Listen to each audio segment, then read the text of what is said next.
Halo guys, masih bersama Mimin di sini. Oke, kita akan lanjut di episode berikutnya. Kala itu, kehidupan Gia dan ibunya amat sulit. Ayahnya dipenjara karena menabrak orang hingga meregang nyawa.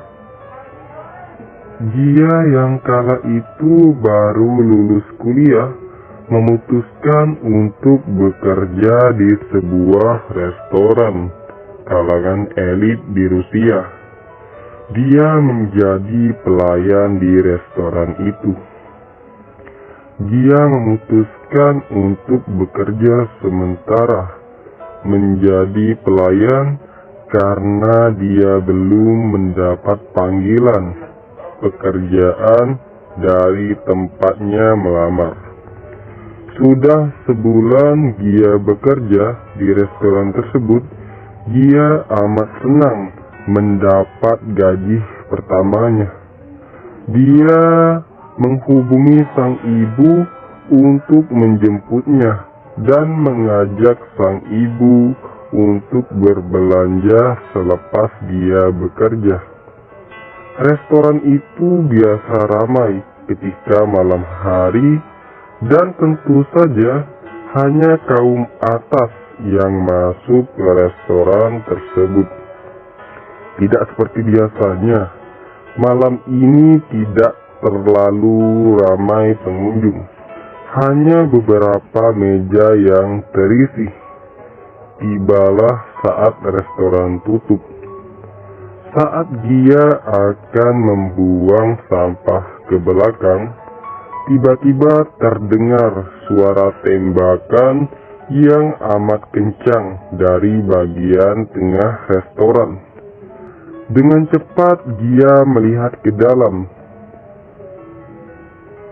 Mata Gia terbelalak saat ada sekitar 3 orang pria berbadan kekar, memakai topeng dan memegang senjata di tangannya. Saat Gia akan berbalik, salah satu pria tersebut menodongkan pistol ke arah Gia. Gia mengangkat tangannya ke atas. Dia ingin berteriak meminta tolong. Namun, semua pintu dan semua jendela sudah terkunci. Terdengar suara decitan dari arah kolong meja. Ternyata beberapa pelayan telah disekap menggunakan tali. "Aku dapat!"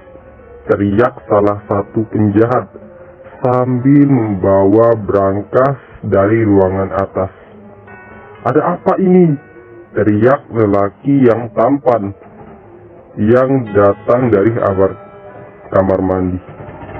Lelaki itu adalah Zain. Naasnya, saat restoran akan tutup, Zain pergi ke toilet. Saat dia akan keluar dari toilet, dia menerima telepon hingga dia berada cukup lama di toilet. Zain yang sempat berteriak karena heran dengan apa yang terjadi. Seketika menelan ludahnya karena baru tersadar jika situasinya dalam bahaya. Semua penculik saling pandang. Salah satu penjahat tersebut berbisik pada rekannya. Saat Zain akan lari, tiba-tiba seseorang dari mereka merangkul leher Zain dengan sarung dan meletakkan sarung tangan yang sudah diberi obat bius ke depan hidung Zain. Seketika Zain oleng dan tak sadarkan diri. 2 orang penjahat lainnya ikut menghampiri Zain. Melihat semua penjahat sedang sibuk, Gia memberanikan diri berjalan, meraih kursi dan brak.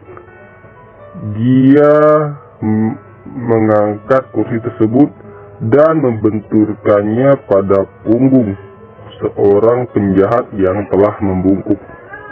Dua penjahat yang lainnya murka dengan tindakan Gia. Wah, satu tamparan mengenai pipi mulus Gia, dan satu penjahat lainnya membius Gia hingga tak sadarkan diri. Kenapa kau repot-repot membiusnya? Sentak seorang penjahat yang lainnya.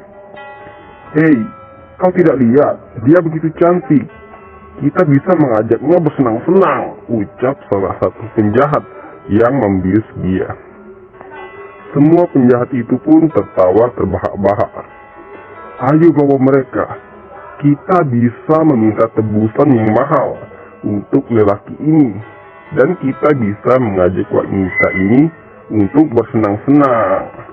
Para karyawan yang disandra hanya bisa berdoa agar perampok itu segera pergi.